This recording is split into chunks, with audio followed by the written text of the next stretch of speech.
Hello and welcome to the Voice of Intuition podcast. My name is Susan Jane and I believe that trusting your intuition is the best way to live your life with meaning and purpose. Each week you will hear about how you can connect, develop and trust your intuition through the wonderful array of guests we have on the show and my own personal experiences. Join me to understand how your intuition can guide you towards a life full of meaning and loving purpose.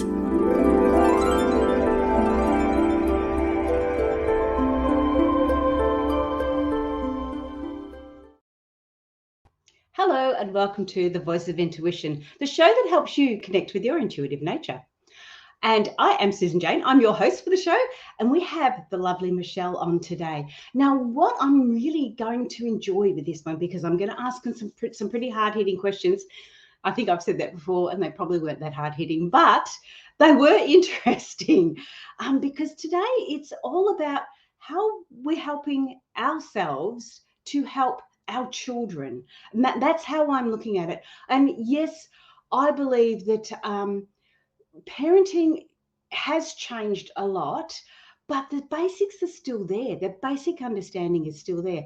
The way my daughter parents her daughter, it was very different to the way I parent mine, and yet those core morals and those core values are still there. They're still really, really strong. She just does it in a different way, which is really, really, it's lovely to watch. Can be frustrating. Sometimes I just want to give her a bit of a whop on the bum, but I don't.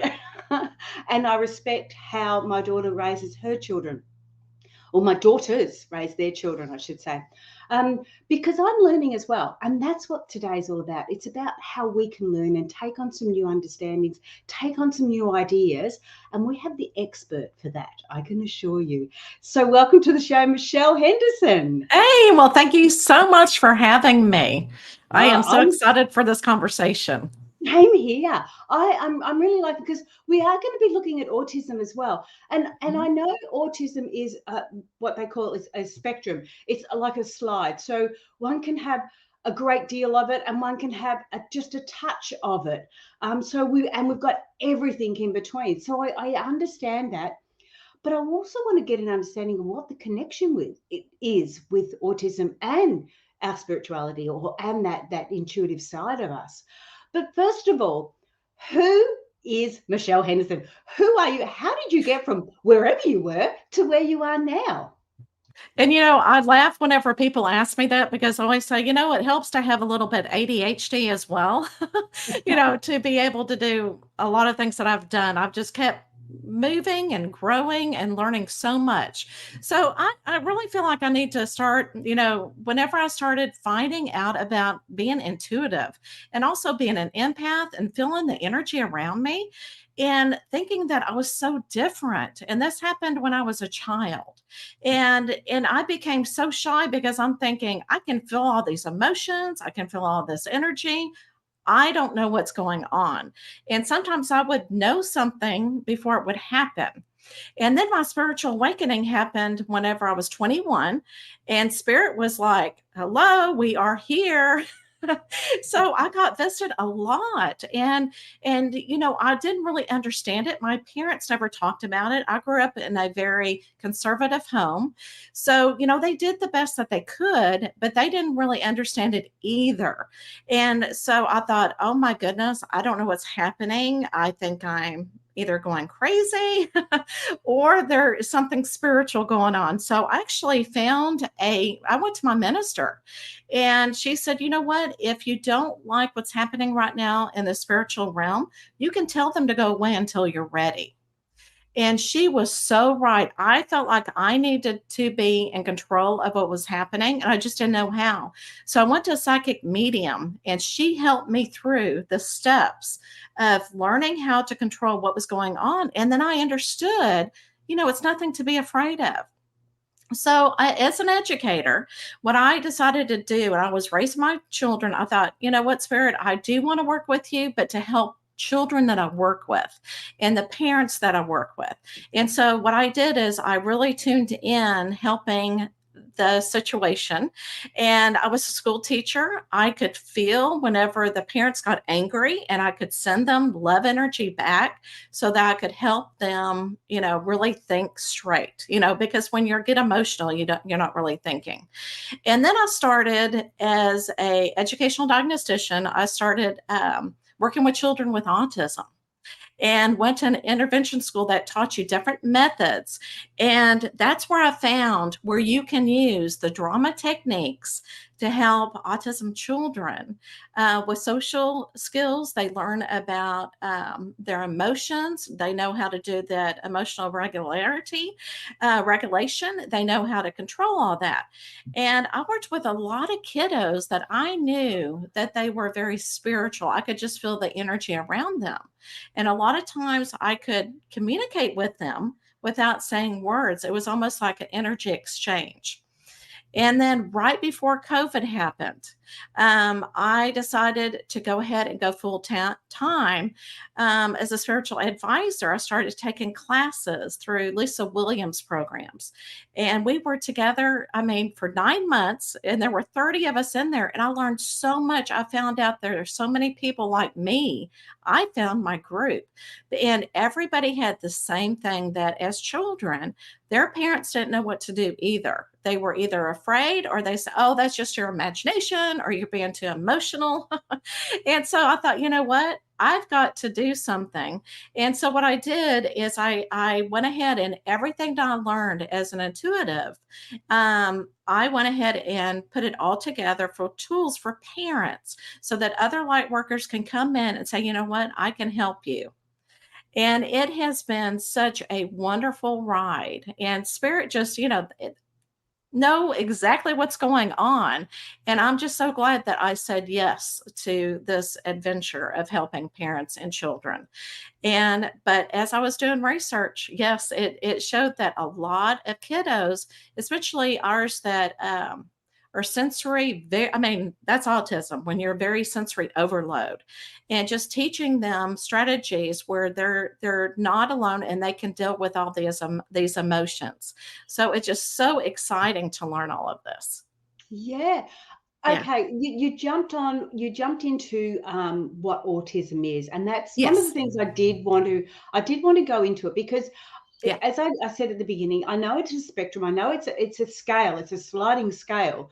Right. I want to get a better understanding of, because it is, and you mentioned ADHD. It is Right. often mixed up with that. And Yes. like, you see a child that may be misbehaving. You say, oh, they've got ADHD, or you label them. And I don't Right. like labeling children, but in the same token, if Right. we don't have an understanding of what's going on, and if we don't, for the want of the word, label it, then it's really hard to help a child. But could Right. you just run through that a little bit more about what autism actually is? Because you have got the creds behind you to do that, whereas I Right. know I don't. I certainly don't.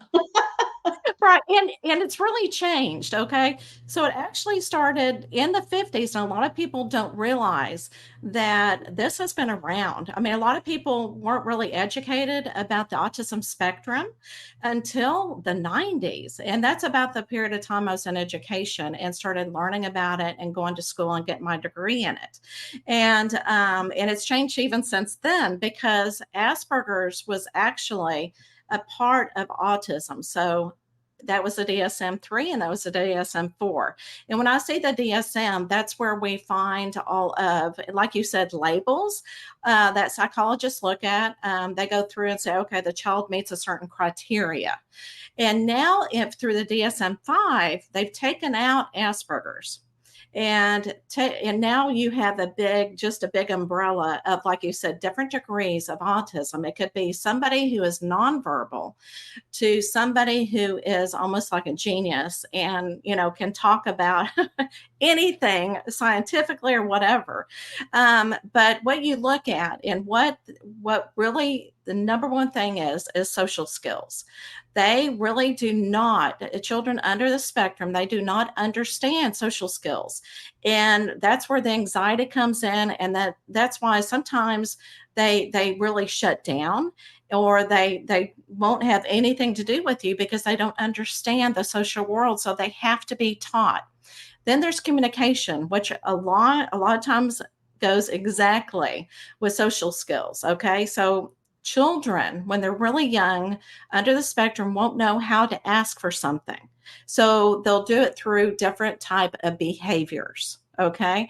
And that's the only way that they know how to communicate. So they have to be taught, where a child who is not under the spectrum will be able to look at mom or dad and be able to repeat everything that they're doing. Okay, so they can pick up things, they know those behaviors, but a child under the spectrum doesn't. Then we have the sensory. Okay. And the sensory can be a lot of kids can like hear the air conditioning running, and it is so loud and they just don't know how to explain it. Or they can feel their clothes being like, scratching them. So there's so many different sensory things. And like you were saying with the labels, I agree. A lot of times we don't want to label our children, but children under the autism spectrum, earlier intervention, the better. And that's where I learned how to work with parents too, because a lot of parents have to learn how to work with their child in the home. They can, do 30 hours of what we call ABA, applied behavior analysis. That's where you break down the steps of everything a child needs to learn: how to communicate, social skills, and also dealing with their sensory needs. But a parent really needs to know what to do to really help this behavior of a child. So again, it's such an overwhelming process, and these parents have done a fantastic job educating others, and also, educating parents on what to do, and having groups and being advocates for the children. I've seen the school system change so much to meet the needs, because it does seem like it's a growing population. I don't know if it's that, or if it's we're better educated in finding the needs. So I don't know what it is on both, Mm. both areas. Yeah, Yeah. I absolutely agree, because we don't know, do we? And I've watched my daughter. So my grandson has he's under the spectrum, Oh, okay. and I've watched how she has worked with him, and how she handles it, and how much she is growing because Right. of trying different things and getting a better understanding of it, and trying this and trying that. And I can remember when I first looked at him, and I sort of went, I just, like, I just didn't get it. Like, you're trying to talk to him, Right. and this kid's going off the trolley. Right. Right. I also had to respect how the learnings that she had got from living with him. So when I went Mhm. to Melbourne and I stayed with them for a couple of weeks while she was having an op, it opened my eyes up to see that. I don't mean to, this sounds a bit strange, but okay, as a grandmother, I looked at it and I felt like saying, oh, he just take that off him and stop doing that and stop doing that. And using my old fashioned Oh, right. training, Hmm. believing that was the best way to go.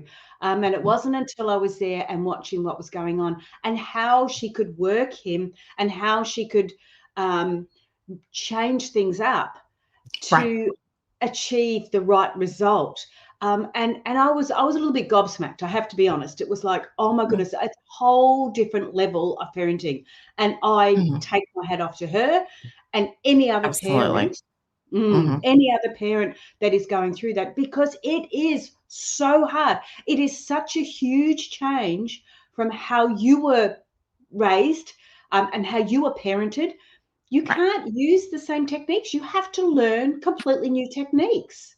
Right. Right. And as a behavior analyst, what we do is whenever you're looking at different behaviors and to teach parents how to teach your child, it's almost like you're breaking down the steps, step one, step two, step three, and so forth. We break these chains. If the program skips one and all of a sudden goes to three, the child's going to get confused and learn it the wrong way. So that's why it is so specific. And you are exactly right. But the number one thing is imitation. And imitation is so important. And sometimes what is really good, and that's why I love the drama and the video modeling aspect of it, is a child can watch something on TV that teaches a skill. And you've got, they first watch it and then you go, okay, let's practice the skill. And for a child under the spectrum to learn a skill, it takes like 100, what we say, trials, more than 100 trials, and to get it 100%. And it's just, you're kind of rewiring the brain. That's why we have to start so early, in life. And they're getting so good. When a baby is born, sometimes they can actually diagnose it like 3 months after a baby is born due to the eye contact. And so it's just fascinating how we're getting better and better at helping these children. And you're right, these parents are worn out. I mean, they have to take care of themselves. And that's why it's really helpful to get a BCBA, which is a board certified, oh my gosh, a board. I'm so used to saying BCBA, okay, board certified behavior analysis. There we go. Yeah. or somebody, because, and there are some companies that will actually give you some services, under a grant, because it can be so expensive. And insurances, and really, you can go to a doctor and they can diagnose that way. But to get insurance to pay for, and I know this is different, maybe for different countries. So I'm talking Yeah. about, I only know US. Yeah. So the insurance companies in the US, you have to have an evaluation either done by a medical doctor or a board, psychologist or psychiatrist. And then a board certified behavior analysis will take over and create a program for your child. But it can be very expensive, and a lot of parents have to take off work and they have to wait until their career, until they get their child going, so it can be very difficult. But in the Yes. long run, you can see such a change, Mm. and that's Mm. what these parents need to see. Yeah, yeah. So here in Australia, my daughter is in the throes of actually having him assessed, and Right. just to get into, you say early intervention, just to get in to see Hmm. someone Hmm. for this, it like 6 to 8 Yeah. months or something. It's just ridiculous. And we can see it growing and we can see it Hmm. changing. In Queensland here, we're having a lot of trouble with with youth crime. And I sort of start to think, well, hang on, we need to put some more things in place to be able to help them. And Yeah. it's not about necessarily going on medication. It's Right. about teaching the parents, and it's not the parents' fault. This is where I want to make Oh it no. really, really clear. um Mm. at first, I have to put my hand up. I thought, well, maybe, like, she's gone through a relationship breakdown, so there's going to be issues and rah rah. But I've looked at it and I've gone, you know what, no, she has to learn a whole new way of Right. raising children. And I can't teach her that. I have no idea. My Right. mother can't teach me that. Her mother, it's Right. so completely different. But anyway, that's enough about that, or about me. Sorry. Well, can I bring up one other thing too? Because I think this is so important. When you talk about that, parents blame themselves, and it's so interesting. Going back to the 50s, they called the parents of children under the autism spectrum refrigerator parents. They said, there's something wrong with their parent, that, they're, when they talk, they're like this and they're really not showing expression. So the child can't, learn either. So I agree with you. And I love that you said that it is not your fault if you're a parent with a child with autism. Yeah, good one. That's yeah. So totally agree. I really, my heart goes out, and I guess the other aspect is that because it is so close to home for me, I can now see it, whereas I didn't see it before. And Right, so I get these people that can look on the outside and say, oh, well, they've just got behavioural problems, and the parents should be fixing that. And I sort of go, no, hang on, it's you. You have right, no idea that it's right. not like that. It is certainly not like that. So I take my hat up to all those Mm, lovely, lovely women that are out there, or fathers as well, right, looking after children on the spectrum, because it's huge. And my grandson isn't physically disabled. right, So right. if you went even that far along, it'd be even, yeah, more challenging. But enough of that, because I want to get to look at the positives. So we understand what autism is. We understand that it's a big spectrum. So it may not be a one size fits all. We get that. Right. However, there is ways we can look at it, and there's ways we can do things about it. And this is what I want to talk about with you, because you are the expert. But I like this idea. I'm trying to read my sign here. Um, Yeah. the power of drama and things Oh, like that. So, yeah, so let's start talking about that. oh, You take absolutely. me away, because I have no idea. Okay, so and yeah, so whenever I was going through the autism intervention program to learn about the different interventions, again, I saw video modeling. My own kids went through drama, and I started doing research. So then I told my husband, I came home, and I had a light bulb come on, and I said, I want to teach social skills through drama, through different aspects of drama and under the autism spectrum. And so what we did is we created a nonprofit program, and it was called IASIS Learning Center, which means Imagination and Social Instruction Station. So the kids thought, hey, I'm going to drama. I am not going to social skills. And we even had the little mask on the door, so they thought it was drama. But what the program consisted of is teaching instruction. So you give those steps, and I taught children who were verbal. So this is what is more for children that are verbal, that are a little bit higher functioning, and really can not real. I don't want to say speak fully, but it's not really for now. Children with that are nonverbal, you're still trying to teach them ways to express themselves. So the higher functioning children that I worked with, I would teach them, like if we were talking about how to start a conversation, we would start with number one. How do you start a conversation with somebody? And first, autism kids don't understand that you just don't go up to somebody and start talking. You got to have the timing, and I got to look at the body language of the other person and so forth. Then what we do is we use the technology. Okay. So I would love to play short movies or a video, a segment from a series that showed what is the right way how to do a conversation. Then the children would act it out. They would role play in front of a green screen. Okay. And then they would have their own video clip of how they were practicing. And with the green screen, they could go anywhere, and they absolutely loved it. But you can extend it even more. So to teach emotion and how other people feel. So we would always start with, okay, first, what does a happy face look like? So what they would actually see themselves in front of the camera, and we would practice what happy feels like, what sad feels like, and etc. And they would practice that. Working on conversational skills, they would pretend like, I'm a firefighter. You can interview me. What questions would you ask?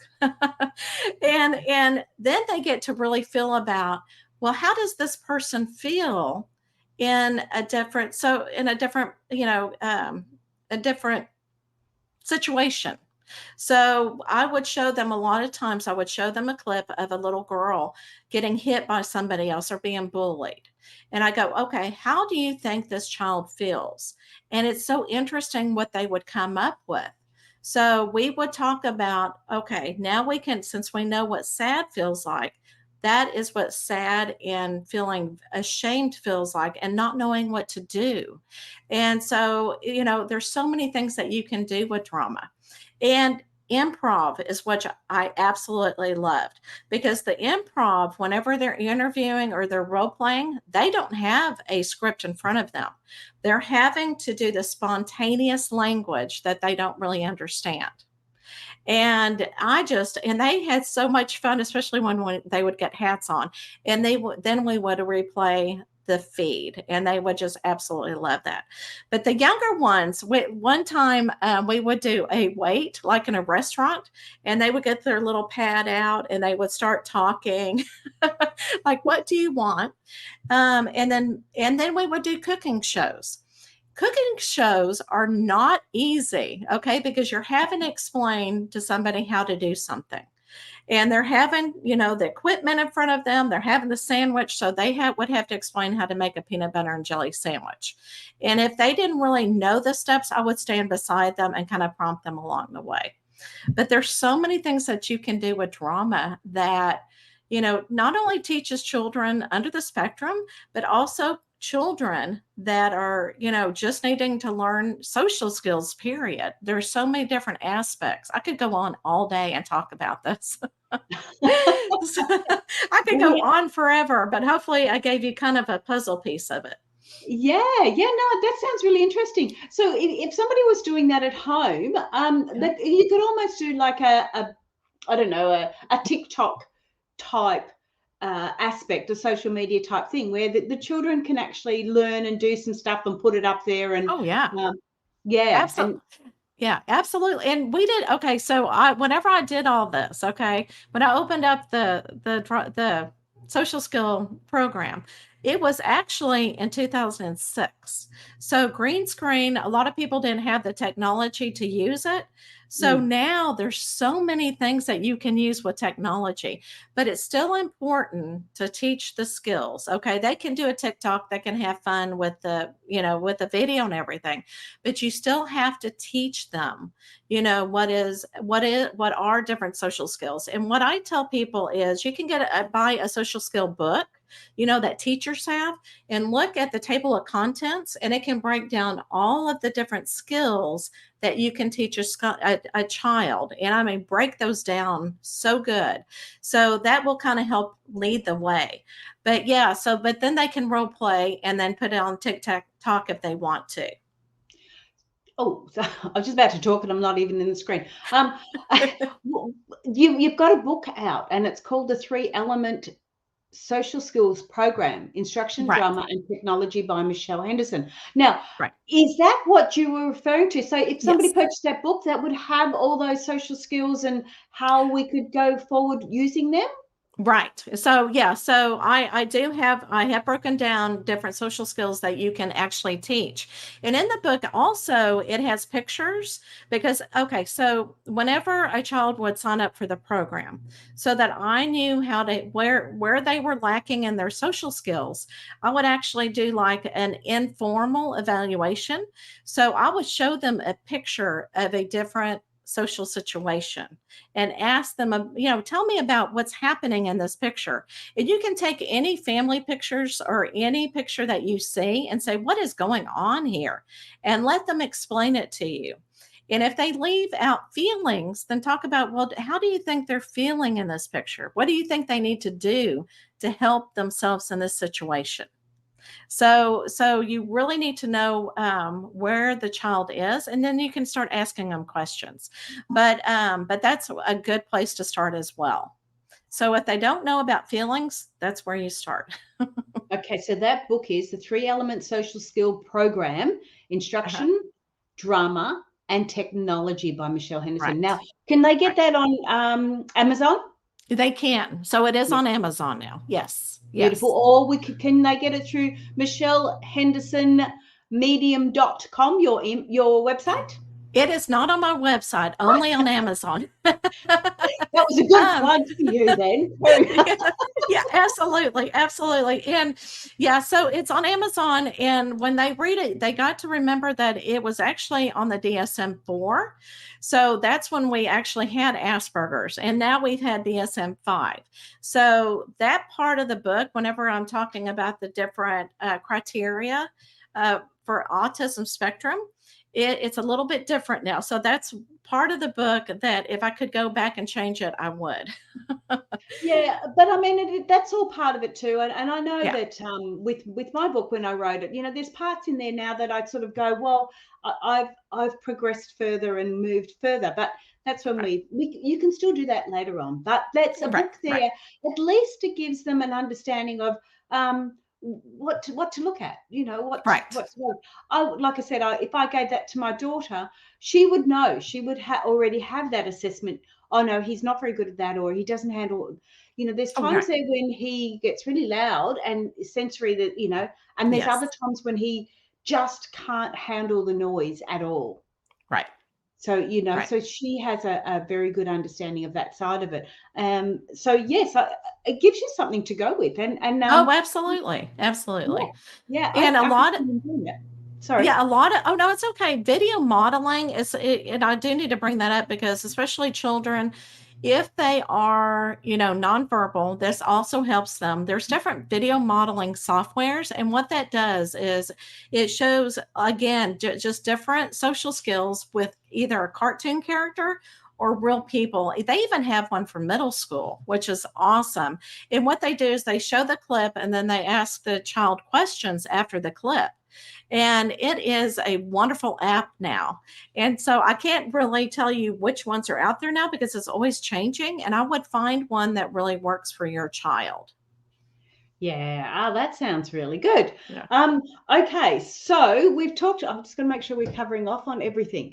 Um, what I did want to go into as well is you have got another book. Wait, there's more.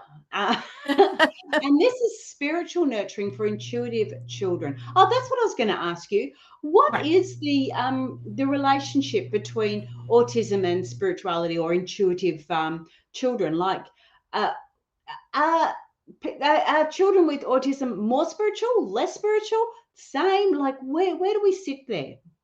I absolutely love that question. Okay. So, through my research and everything, and not only children under the spectrum, but also just special needs children, that are here to actually teach us. Okay. I will say that for one, to teach us. They actually have almost more of a spirit team. They have angels are surrounding them at all times for protection. So, I will tell you that. But yeah, so a lot of children under the autism spectrum, they can feel different energies, even though they may not understand feelings or tell you what is happy or sad. If mama is angry, they're going to feel your energy. They can feel it. Okay. And a lot of times that's when they have their meltdowns, is because they don't know what to do with all of this energy. It's almost like somebody who is an empath that is taking in all of it, all what people feel in their environment and so forth. And so a child under the spectrum, they don't know how to deal with it, and it's very difficult to teach them.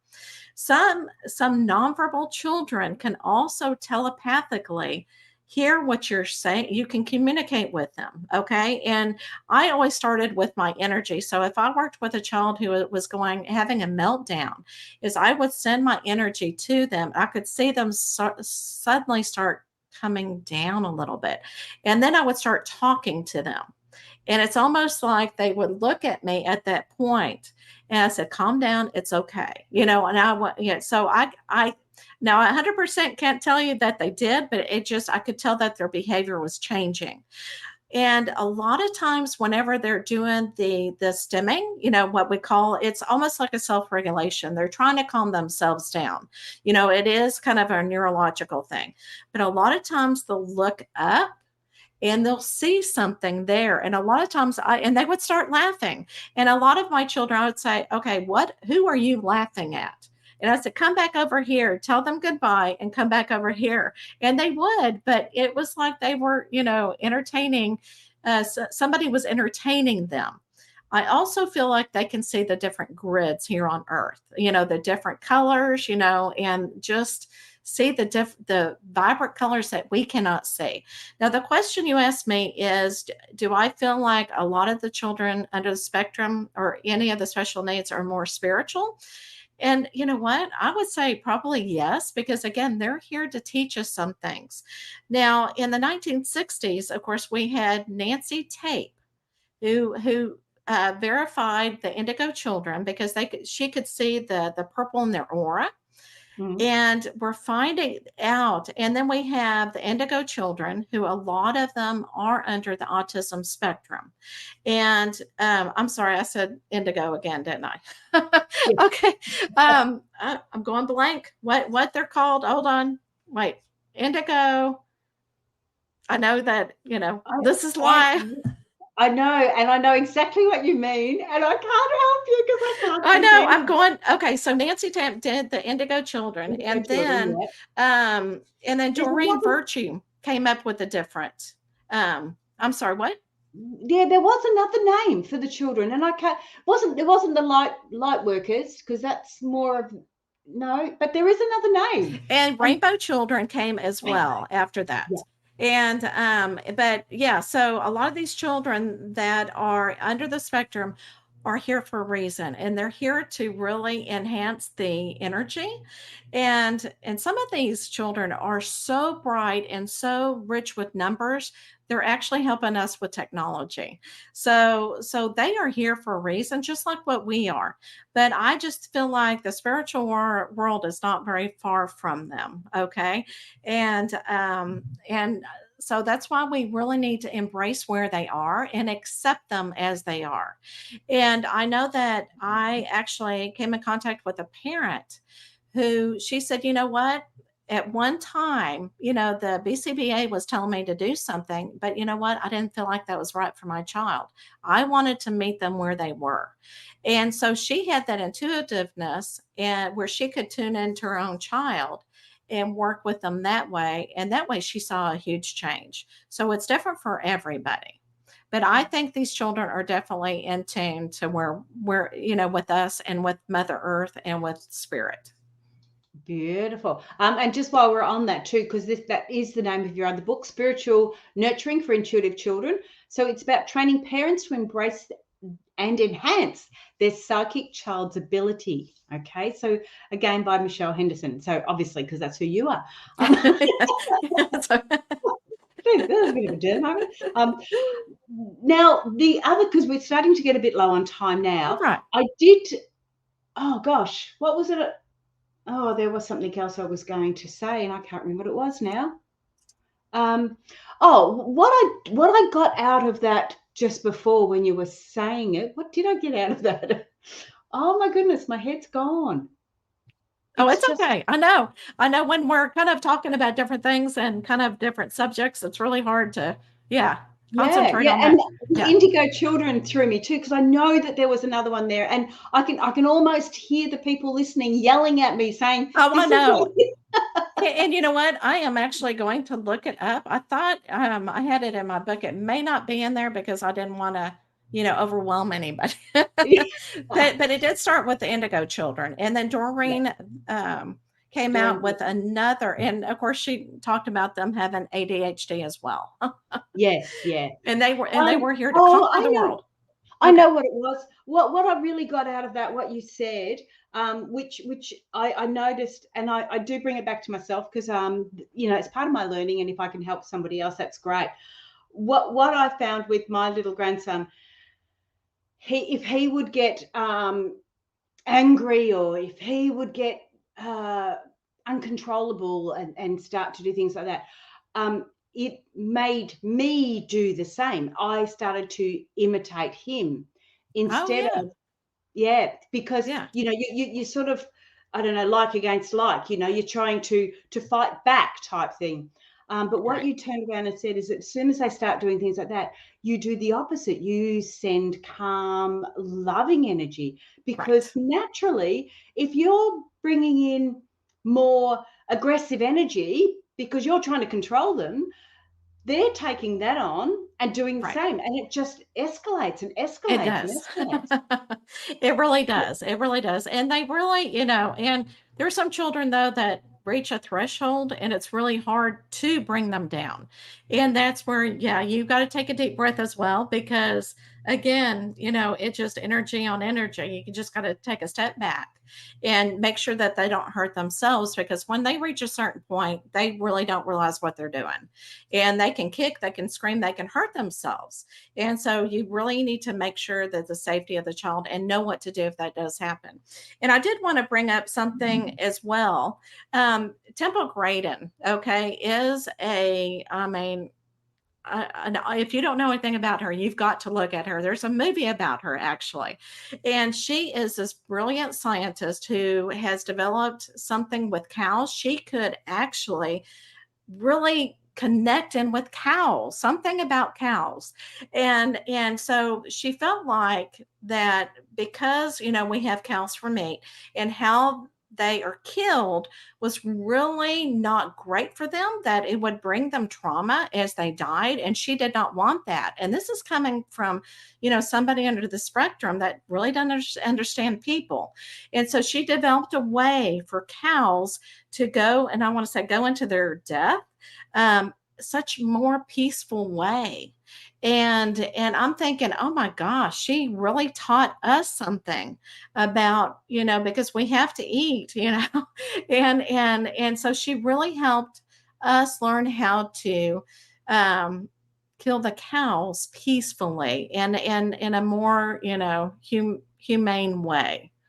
And so Yeah. you just never know. What was her Yeah. name again, Michelle? Temple Grayson. Temple Grayson. Okay. Hmm. And it is true. Like I've seen shows, and okay, they're movies and everything else, but it Right. may be the Native Americans, and they have killed an animal for Right. food, but they Right. go to it and they bless it and they thank it, and Oh, right. Yeah. yeah, and it's And that's how just it should be. yeah, and it's so beautiful. It's like, your passing has allowed someone else to keep going or to move on or to use their skin or their feathers or whatever it is. And it's Right. it's such a beautiful connection, because you're connecting not just with the animal but with Mother Earth, and it's such a lovely Right. way to do that. Right.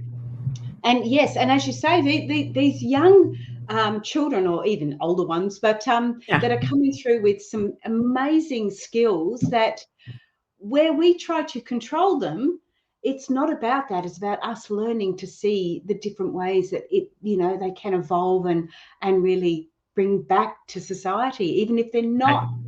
If they're awkward in society, you're still bringing a lot of stuff to Oh, it. yeah. Yeah. Absolutely. But Michelle, we are getting towards the end. Okay. I want to know, first of all, I'm going to actually say your website again, because it is Michelle Henderson, medium.com. So it's Henderson is Hen, oh gosh, I couldn't even spell, Derson, Right. Henderson, medium.com. So jump on the website there. But before we say goodbye, Okay. is there anything else you want to bring forward for us? Oh, no, no, not at all. I do want to tell, the parents, and depending, wherever they are, if they are showing signs of intuitiveness, of being an empath, even if your child has autism, find some help, find somebody who really has the resources where you can go for help, because that makes, to me, information is powerful. And I know being a parent is difficult in itself, but if you reach out to other parents that are going through the exact same thing you are, you're going to feel so much more supportive and know what to do to help your child. Ah, lovely. And again, if all you take home from here is, don't mimic their behavior, just because that's what I'm taking home. Don't mimic his Right. behavior. Send love, send light, and send all that to him to help him calm down, or to help her calm down, rather than mimic the behavior and escalate Oh, it right. even further. And that's hard. That's not easy when they're throwing things around. I mean, I think my daughter went through about 10 TVs in a very short Oh, period of yeah. time. Yeah. So yeah, so it's not easy. That's why I'm saying it. I think it's because it's easy to say, but it's really hard to do. But if we practice that, that's what we're doing, is sending out more love, light, and healing, in a more positive way. So Right. thank you Right. so much for being on the show, Michelle. Oh, you're welcome. Well, thank you for having me. I enjoyed this conversation. Oh, I enjoyed it. Yeah. I've got a learning from it. And if I get a learning from it, then, so be it. It's worthwhile me spending the hours I spend doing the podcast, because, we need to have this information. It's really valuable. We need to look at it with open eyes, and not be judgmental of parents trying to raise their children when they don't know how. Right. We all know that we didn't come with a book on how to raise children. Oh, of course. But you know what? You've created a book that's going to help people raise children, especially if they are intuitive, especially if they are under the spectrum. And I reckon that's gold. Yeah. Yeah. So I hope that does. I hope that helps. Thank you so much for being on the show. Thank you. I have to say goodbye. All the details will be down below for you anyway, so you can connect with Michelle or grab her book. But thank you, Michelle. Stay there. Don't go away. And I will Okay. be back in a sec with you. Okay. Thank you. Hey guys, that I really enjoyed that. I get a learning. If somebody else has got a learning from that, then that's worth it. It's gold. Check Michelle's website out. If you do want to get a bit more of understanding of how to connect with your intuition, jump on my website, intuitivenature.com.au. I've got a little quiz happening there too, so you can understand how you receive your intuitive messages. Are you receiving them physically? Are you receiving them emotionally? Are you receiving them mentally or spiritually? There's 4 different ways we can receive our intuitive messages. So get an understanding of that. And I mean, you will get an understanding of how your child is receiving those messages. Is it too much for them? Is their sensory just going crazy? Is it too much? What I have noticed is a lot of children walking around with the earmuffs on, with the head, not headphones, but head muffs on. And I used to think, oh, there's something wrong. But that's part of that sensory. If you're noticing in that, then there's more and more children coming through that are more intuitive, that not necessarily more intuitive in a different way. There you go. But that's me. I've rattled on. Jump onto Michelle's website and have a look at that, or jump onto mine and we will go from there. I've got a great week coming up. I'm due to go on holidays soon, so I've got a lot of people lining up ready for while I'm away, so you make sure to get the podcast every week. Share, subscribe, like the podcast, and I will see you all next week. Okay, guys, bye for now.